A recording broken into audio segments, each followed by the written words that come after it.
எத்தனை தடவை சொன்னாலும் புரியவே மாட்டேங்குது. திமுகவோ அதிமுகவோ பாஜகவோ காங்கிரஸோ நமக்கான கட்சியா? அவங்க பார்த்துக்குவாங்க, நாம் தமிழர் அவங்க பார்த்துக்குவாங்க, சீமானை அவங்க பார்த்துக்குவாங்க. சொன்னா ஏறவே ஏறாதா, புரியாதா? கமெண்ட் பாக்ஸ்ல வந்து கேட்கக்கூடிய நம்மளுடைய சொந்தங்கள்கிட்ட பெரியவங்கள்ட்ட நான் கேட்குறேன், அவங்க 10 பேருக்கான போராட்டத்தில் நம்மளுடைய பிரச்சனைக்கான ஒரு குரலா எப்பயாவது ஒரு தடவை ஒழிப்பாங்க, அவ்வளோதான். நமக்கான குரல் என்ன? நாம எப்போ நமக்கான ஒரு தனிப்பட்ட ஒரு வலுவான ஒரு இயக்கத்தை எப்போ நம்ம உருவாக்கி இருக்கோம்? எப்பதான் உருவாக்க போறோம்? வணக்கம்.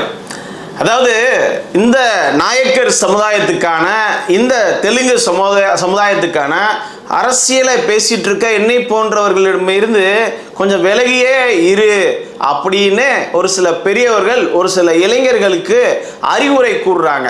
ஏன் அப்படின்னா, உங்களுடைய பார்வையும் உங்களுடைய விஷயமும் திசை மாறி போயிடக்கூடாது அப்படின்னு சொல்லி நான் சொல்றேன்.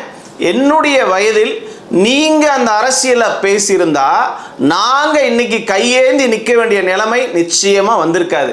இன்னைக்கு தமிழகம் முழுக்க எல்லா மாவட்டங்களிலும் நம்ம இந்த லிங்குஸ்டிக் மைனாரிட்டி அப்படின்னு சொல்லக்கூடிய மொழி சிறுபான்மையினருக்கு, தெலுங்கர்களுக்கு பள்ளிகள் நிறைய இருந்திருக்கும், நிறைய கல்லூரிகள் இருந்திருக்கும், நிறைய வந்து பார்த்தீங்கன்னா வேலை வாய்ப்புக்கான வழிகளை அரசாங்கம் ரொம்ப தீவிரமாக செஞ்சு கொடுக்கும்.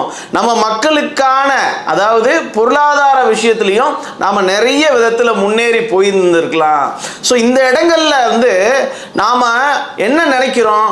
திமுக அவங்க நமக்காக குரல் கொடுப்பாங்க, அதிமுக நமக்காக குரல் கொடுப்பாங்க, பாஜக நமக்காக குரல் கொடுப்பாங்க, காங்கிரஸ் நமக்காக குரல் கொடுப்பாங்க, அவங்க பார்த்துக்குவாங்க அப்படின்னு நம்பினதனுடைய விளைவு இன்னைக்கு கூட நாம் தமிழரை நம்ம ஏன் பேசணும், அதுதான் திமுக பார்த்துக்கிறோமே, அதுதான் அதிமுக பார்த்துக்கிறோமேன்னு எல்லா கட்சிக்கு பின்னாடி போய் பதுங்க வேண்டிய தேவை என்ன வந்திருக்குன்னா, அதாவது நீங்க முழுமையா நம்புறது என்னன்னா, நாம போராட வேண்டாம், நம்ம சார்பா யாராவது போராடிக்குவாங்கன்னு நம்ம நினைச்சதன் காரணமாக தான் இன்னைக்கு நமக்கு இந்த நிலைமை.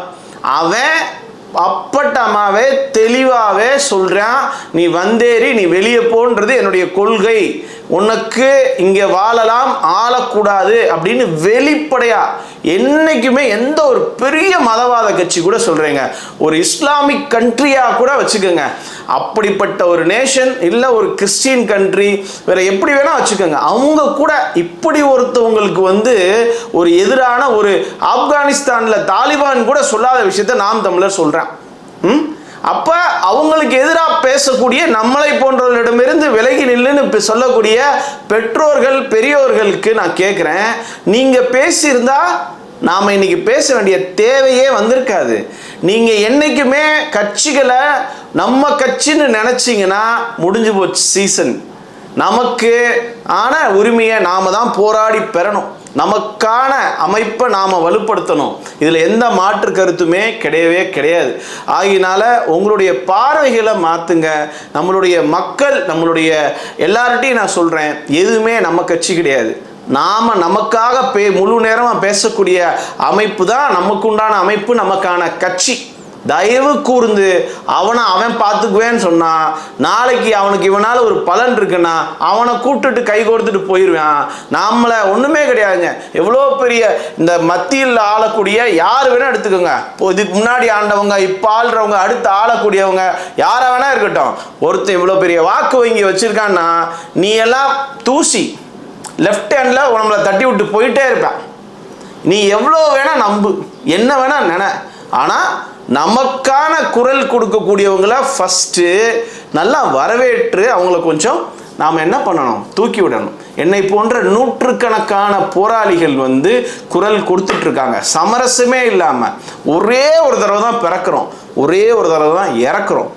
இந்த விஷயத்தை நம்ம செஞ்சுட்டு போவோன்ற முழு சமரசம் இல்லாமல் முழு தைரியத்தோடு செஞ்சுட்டு இருக்க இந்த விஷயத்திற்கு இடையூறாக இருந்து செய்யக்கூடிய நபர்கள் வந்து நிச்சயமாக நான் சொல்கிறேன், உங்களுடைய பார்வையை மாற்றுங்க.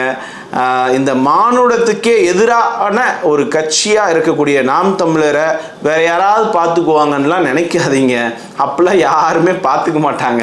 நாம் நம்மளுடைய பலத்தை நிரூபித்து நாம் ஒரு கொள்கையில் ஒரு முக்கிய கொள்கையாக இருக்கக்கூடிய இவனை அப்புறப்படுத்தணும் அப்படின்ற கொள்கையை நடைமுறைப்படுத்துவதற்கு நாம் தான் முயற்சி பண்ணணும். வேற யாரும் முயற்சி பண்ணவே மாட்டாங்க.